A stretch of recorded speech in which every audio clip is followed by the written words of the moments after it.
is watching Tehran and Washington very closely.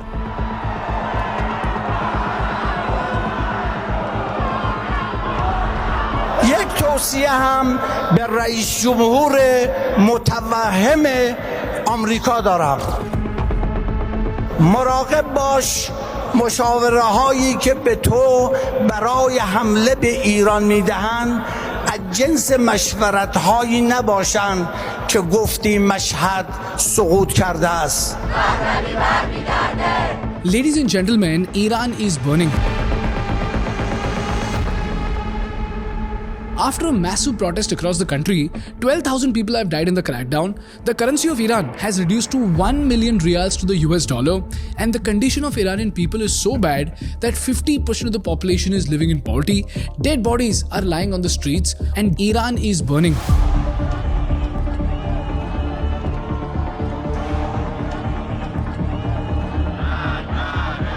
Anger is spilling onto the streets of Iran, and it is turning deadly. Dozens of people have been killed, with thousands more arrested in nearly 2 weeks of protests.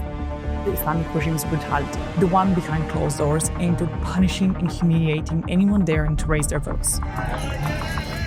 But you know why this is shocking? Back in the 1970s, Iran was one of the richest nations on earth. Tehran was called the Paris of Middle East, and Iranians had so much money that Iranian streets were filled with Cadillacs. And Iran as a country was so rich that in the 1970s, they used to lend billions of dollars to UK and France during a crisis. This is Iran 40 years ago. Iran, a country brimming with energy, exploding with construction and development, a dynamic state with a thriving capital. The oil boom offering new opportunities for the country's development. But the question is, when Iran was so rich, today, in spite of being the third largest oil reserve in the world, how is Iran so poor? What did the government of Iran do wrong that destroyed all their wealth? Why is Iran burning today? And most importantly, what are the lessons that the world needs to learn from the fall of Iran?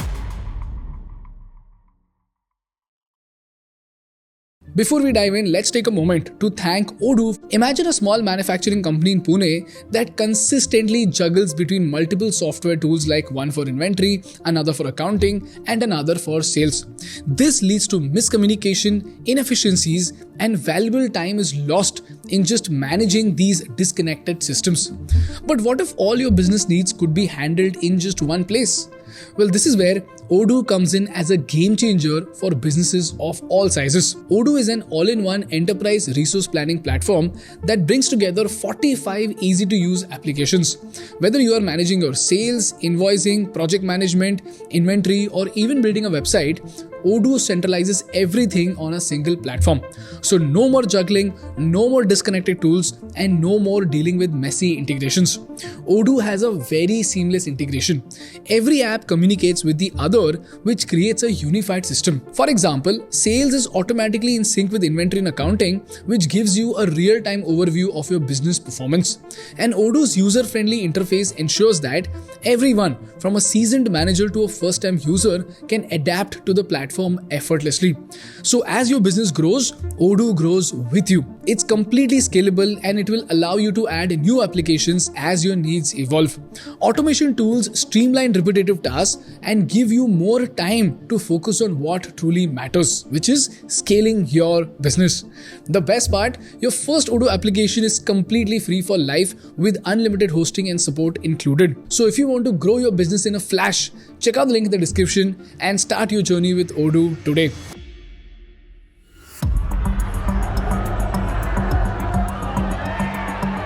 This is a story that dates back to 1979. During this time, three things happened. Firstly, America's puppet ruler, Reza Pahlavi, was overthrown by a religious revolution. Secondly, Ayatollah Khomeini returned from exile to declare an Islamic republic that ended 2,500 years of Persian monarchy. And overnight, Iranian oil was nationalized and American oil companies were kicked out of Iran. And just like Venezuela, American companies lost billions of dollars in oil revenue. Thirdly, in November 1979, a group of revolutionary students stormed the US embassy in Tehran and took 66 Americans hostage for 444 days. This turned America into Iran's enemy.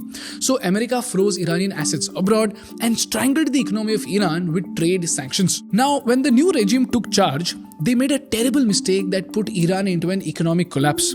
As it turns out, to consolidate power, Khomeini declared a decree to confiscate billions of dollars in assets that belonged to the Shah of Iran and the richest people of Iran. But instead of transferring this to the public treasury, the regime funneled it into charitable foundations called Bonyads. These entities became tax-free conglomerates that answered only to the supreme leader. So they paid no taxes and no one, not even the Iranian court, could punish them. Now look at what they did. Before 1979, Tehran was filled with Western luxury hotel chains, but most of them were transferred to Bonyads and they were rebranded under the Persian Hotels Group. So the Royal Tehran Hilton was rebranded as Persian Estiglal Hotel. The Hyatt Regency became the Persian Azadi Hotel. Similarly, they also seized other industries. For example, before 1979, this was Pepsi's bottling plant in Iran. But the Bonyads seized the factories and created Zamzam Cola. In fact, the Shah had his own charitable arm called Pahlavi Foundation, which owned thousands of acres of land and buildings all across Iran. But all these prime farmland and commercial towers were seized by this regime and handed over to Bonyads. Now, these Bonyads committed 3 economic sins. Firstly, the Bonyads killed the spirit of private enterprise through unfair advantages. So, if a private entrepreneur wanted to start a shoe factory, he would obviously have to pay for land, machinery and 25% corporate tax, right? That's exactly how it happens in India also. But in Iran, if a Bunyad-owned company wanted to start a shoe factory, they would receive free land, free machinery from the confiscation of assets, and they paid 0% tax due to their charity status. So, innovation obviously died and entrepreneurship died with it. Secondly, Bunyad companies started a currency scam. And look at this. Iran operates with a multi-tiered exchange rate system. The Iranian government created a 3-tier currency system to help the poor. In channel 1, you could pay 42,000 rial and get $1. But this channel could only be used for vital items like food and medicine. Then channel 2 was only meant for factories and industries where you had to pay 154,000 rials for $1. This money could only be used for essential but non-vital goods such as electronics and industrial machinery. And then came channel 3, which was open for all. So all other imports and real consumer purchases happened at the floating market rate, where ordinary citizens would effectively pay around 162,000 rials for $1. So do you realize the difference between channel 1 and channel 3 is very, very huge, almost 4 times the value. Now here's how the Bonyads exploited this gap. Let's take an example. A tea company would claim in Iran that they were importing essential commodities like tea. So the government would let them use channel 1 and give them $1 million at a discounted rate of 42,000 rial per dollar. But you know what they would do? Instead of buying tea, they would sell these $1 million in the free market at 150,000 rial. So do you realize, without trading anything, they could simply exploit the government policy and make millions of dollars. And because they were Bonyads, the charitable institutions, no court could ever question them. In fact, in Iran, a tea company apparently got $3.37 billion from channel 1 and sold $1.4 billion in channel 3 and made billions simply by exploiting the currency gap. And third and most importantly, the president of Iran and the parliament technically have zero control over Bonyads. In fact, the Iranian government awarded no bid contracts to these Bonyads. You know what they mean? Instead of asking 10 companies for their best price, the government would simply pick a favorite and hand them the project.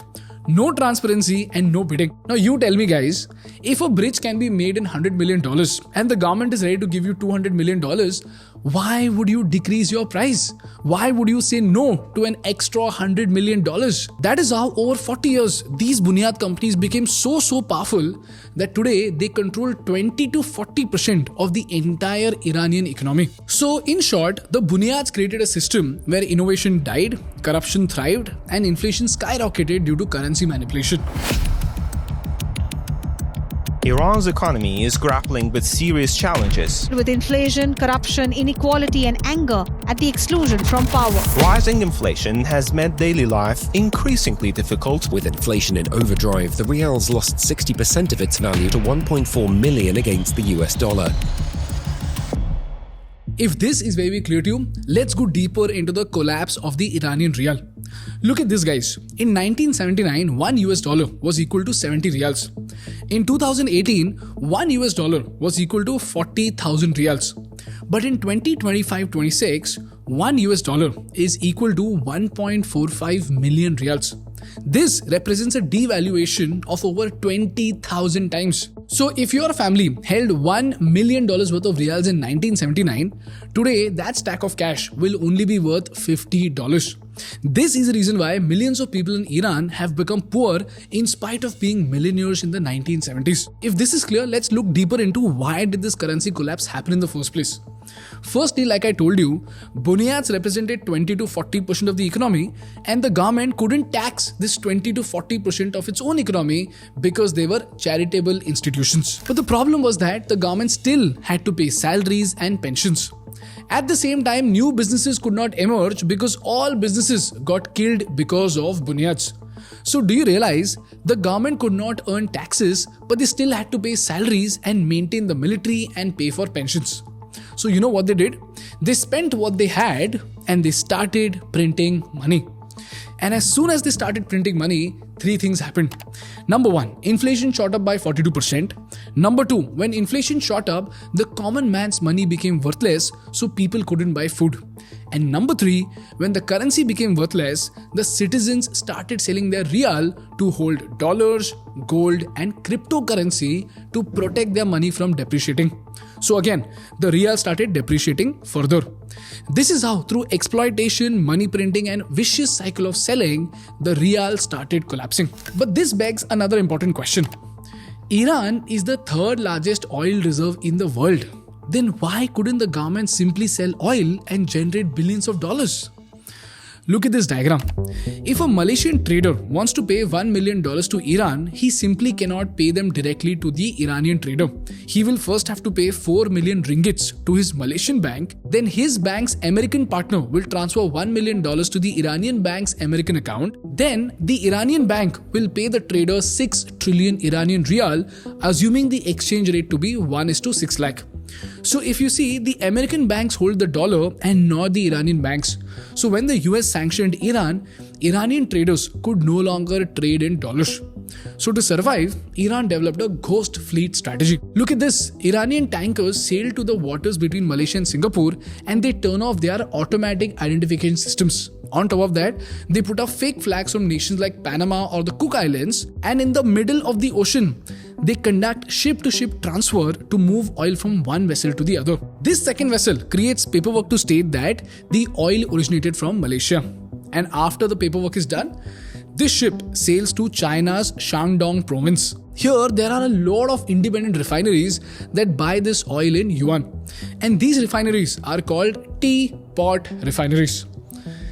And you know what, guys? This trade alone funds roughly 50 to 60% of Iran's government budget.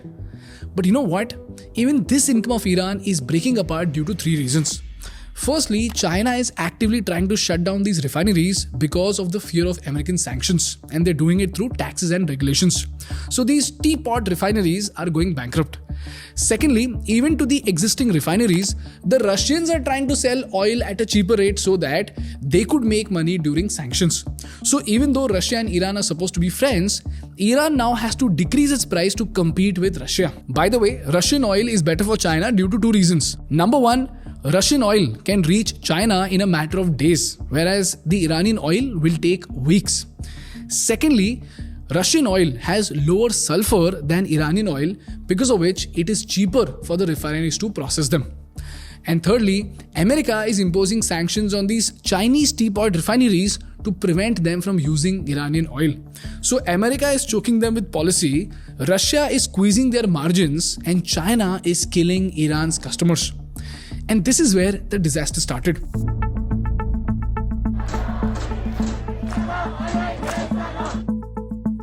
In 2025, retired teachers and workers started protesting because their pensions were rendered worthless by inflation. But the government ignored these pensioners because they were not a security threat. But on 28th of December 2025, the Tehran Grand Bazaar went on a strike. And you know why the Tehran Grand Bazaar is super important? It is super important because the merchants of this bazaar actually funded the revolution and they supported the regime since 1979. So for 46 long years, they supported the regime. In fact, back in 1979, they paid for the strikes, they printed the leaflets, and they financially supported the families of protesters to help overthrow the Shah of Iran in 1979. So for 45 years, the alliance was simple. The regime protected the bazaar and the bazaar funded the regime. But now, even these merchants went on a strike because the value of rial collapsed to 1.4 million rials to the dollar. And the Tehran Grand Bazaar is also economically important because here's where all the goods arrive from China, Turkey and Dubai and then get shipped to the smaller shops all across the country. So the Tehran Grand Bazaar was economically and politically super critical for Iran. So what you're seeing on streets today is the merger of these three groups. The pensioners who have no money for food, the merchants who cannot import due to the exchange rate, and the youth who see no future in Iran. And this story has three very important lessons for India and the world. Number one, American sanctions are not a joke and we have to tread very carefully with America. Number two, if you strangle the business ecosystem, the economy will come and strangle you very soon. And last and most importantly, crony capitalism is the worst thing to happen to a country. The country will grow for decades, but one day everything will come crashing down. So whether that's India, Iran or any other country, we cannot let 2 or 3 big entrepreneurs rule over the country. If they do, today things will seem simple, but in a matter of decades, everything will come crashing down. This is the story of Iran and the lessons that we need to learn from the fall of Iran. That's all on my side for today, guys. If you learned something valuable from this case study, please hit the like button to support our work. And for more such business and geopolitical case studies, please subscribe to our channel. Thank you so much for watching. I will see you in the next one. Bye-bye.